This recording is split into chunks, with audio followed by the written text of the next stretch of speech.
Good afternoon, good evening, wherever you are in the world, whatever you're doing. Hello and welcome back to my channel.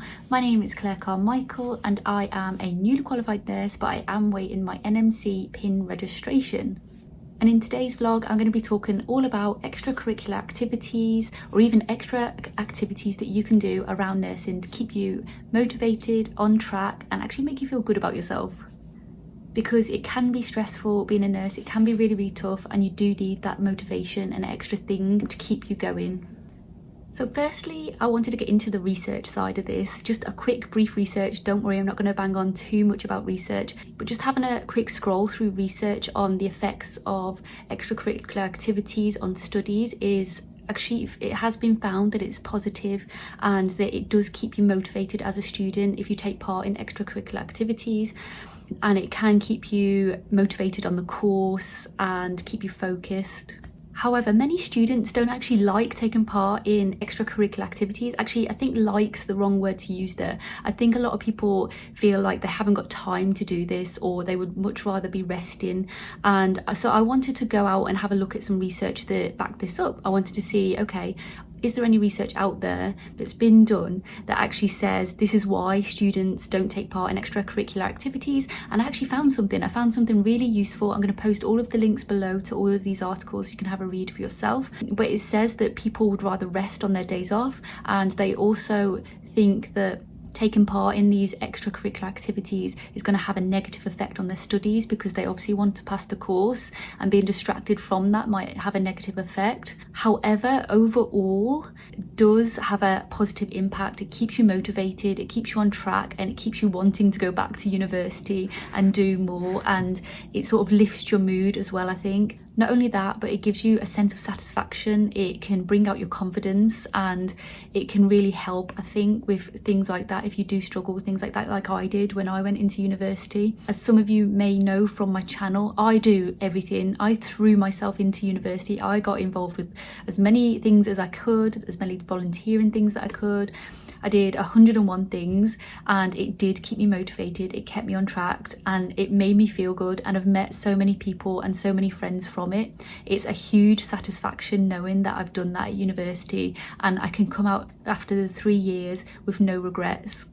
And just my own personal opinion, you have to make the most of these 3 years. You have to make these 3 years count, because if you don't, it's going to be a very long 3 years that might drag a little bit for you. So you have to do what you love, and it doesn't have to be extracurricular activities, but go out, enjoy yourself with friends, family, and just make the most of your 3 years. And it's just going to make a massive difference, I think, whilst you're doing this degree.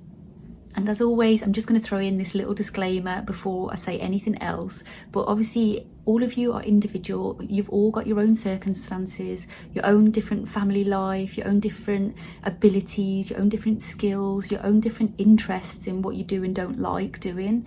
It's up to you to see what's out there, what you physically can and can't do, and don't do too much that you burn out. So just use all of this information wisely and adjust it, adapt it, and just do whatever you can do, and whatever you can't do, obviously don't do. If all of this makes sense, I don't know, but what I'm trying to say is make the right choices for yourself.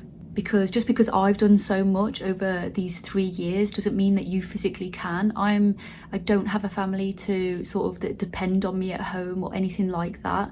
I have had sort of the time and the opportunities to do all of this. So it's about finding what's right for you and your family and your life that's around you, and just adapting and changing and adjusting things if you can. If you can't, that's okay as well. If you are happy just resting at home and having those days off to recharge, please do that as well, because that's really important and you do need that as well. But I just wanted to show that extra activities can also lift your mood and motivate you. Why should you get involved with extracurricular activities when you already have so much going on? That's a really good question, and trust me, I've been there and I've asked that. Why should I be getting involved in this? Because I've already got all this work to do, haven't got time to do it. But you know what? it's been amazing. If you get involved in just one little thing, like a volunteering position, or if you just help out at uni for just one event or something like that, not only does it look good on your CV because you're doing more on your CV, you're gonna add those bits to help you stand out when everyone's got the same degree, everyone's got the same experience. You are just using that little bit extra to throw into your CV or your application, job application, whatever you're applying for. It'll just help boost that up. But also, you do get a real satisfaction from doing these things. I genuinely go home and I sleep well at night because I know that I've done all of these different things. I've helped out where I can and I've made friends along the way.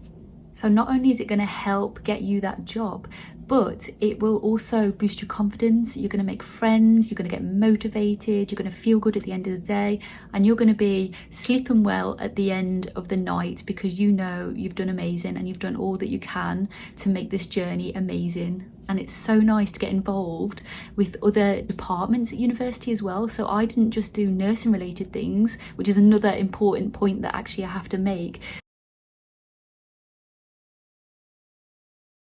So that last point that I made actually takes me on nicely to my next point, which is if you're asking and wondering the question, what activities should I get involved in?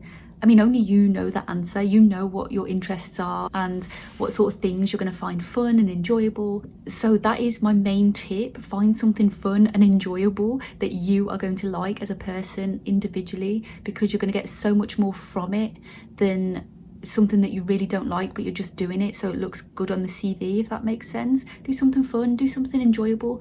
You know, if you've got in your CV, okay, I helped out in a choir, I was playing the spoons at the front, that's going to help you stand out. They're going to laugh at that because that's a great skill to have, something that not many people would probably put on their CV, so they can bring it into the interview maybe and say, oh, so you play the spoons. Have your spoons ready, give them a show. I hope that you understand what I'm getting at there.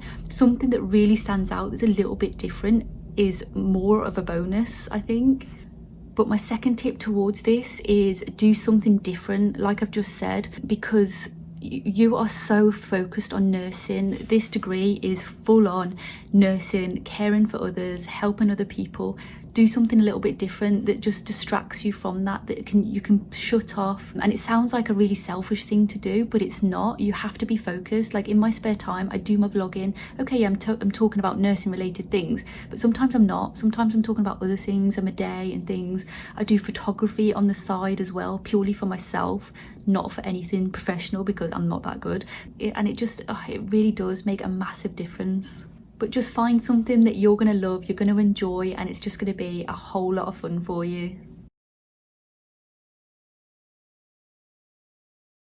Where do you start with these extracurricular activities? It's a really good question because people aren't going to come to you and say, do this, do that, do this. I mean, some people might. At introductions at uni, sometimes you have the different societies and things. At open days, you'll have the different societies and things. But overall, you don't find out about these things unless you go looking for them. So pop into your SU, have a look on social media at Facebook groups, have a look at your SU pages online, have a look on Twitter at your university because sometimes they post things.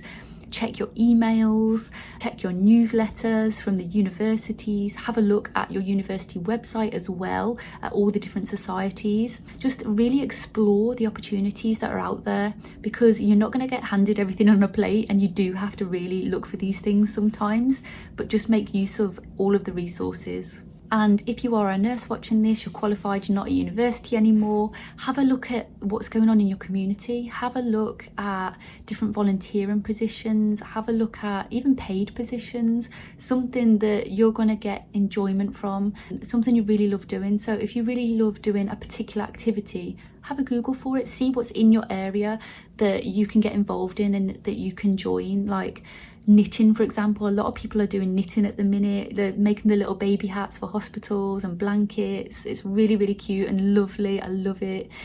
But if you want to get involved in something like that but you haven't got a clue how to knit, Google it. Google knitting classes. I don't know, I haven't googled knitting classes, but I'm sure there's knitting classes out there for you if that's what you want to do, or sewing or photography or cooking and baking. Oh my god, people make the most amazing cakes. I think I'm going to look into that when I move, and when I've started my job and things. That's going to be my next thing, I think, is cake decorating, because I love it. But just get involved, have a look, have a Google, ask your friends, ask your workplace, have a look at different charities. And it doesn't have to be a nursing related charity, it could be absolutely anything. So if you are that person that doesn't like doing things alone because your confidence isn't great and you would rather have a buddy with you, but none of your friends want to do the activity that you want to do, that's a tricky one. You've got two options, I think, here, maybe more. If there's more, comment below, let me know. But you've got two options. One, push yourself, push through the fear and just go, and you'll actually be surprised at how much fun you have. This was me. That was the thing that I did. I'm terrified. I used to be so terrified of going into big crowds, and I still get some anxiety about it, but I pushed myself, and the more you push myself, the more you'll be confident, because you'll get there and you realise actually it wasn't that bad, it was all right. And the more you do that, the more you get used to it, the better you're going to be at it, and the confidence will come, I promise you. The second option is beg your friends to come with you. You will find some family member or friend that will come with you. Bribe them if you want to. Maybe offer them some tea and cake, or maybe say, okay, come to this with me and I'll come to that with you. Do it together in that sort of way. The other thing you could do is also ask your Facebook groups. Actually, there's a third option, sorry, I've just thought of a third option. Post in Facebook groups and Twitter pages, because you might have, like I've got a load of online friends that I speak to you on social media, inboxing and things like that. I don't personally know you, but if I thought, okay, I'm in that person's area, why don't we do something? I would message you and I'd be like, let's go do this. So post on Facebook groups, post on your cohort's Facebook group. If you're a nurse, post in your nursing group, message your work colleagues. Someone, I'm sure, will want to come with you. And if they don't, you're gonna have to go back to number one. Push yourself. You can do this, come on. And my last tip for this video is going to be all about, what if you show up and you don't particularly like it? So what? You've tried, you don't like it, carry on. It doesn't matter. At least you've stepped outside the box, and at least you've tried something new. Be proud that you've done that. It doesn't mean that you've failed. It doesn't mean that you're a bad person. Just try, do something different. Try, look out for new things to do. You don't have to do something you don't enjoy. Please don't do that, and don't feel guilty about it. So if you didn't like it, well done for trying, well done for pushing yourself, and well done for going and giving it a go, because that is amazing, I think, and something out there is going to be good for you. You just need to trial and error these things and you'll find something amazing, hopefully. And also, if you have children, get your children involved. Go to things that you can get your children involved in. That would be a massive difference as well, because obviously you don't have to sort out childcare, you don't have to worry about them. It's stuff you can do in the school holidays as well, when they're off school. Get them involved and have that really nice family time together. I think that's brilliant. So that's it from me. Thank you so much for tuning in and watching. If you haven't already subscribed, give myself a little subscribe. I hope this video's been some sort of help to you. I hope that I've inspired you to go out there and have a look what's around in your area. And if not, don't worry about it. I hope you have a well-rested day. See you later.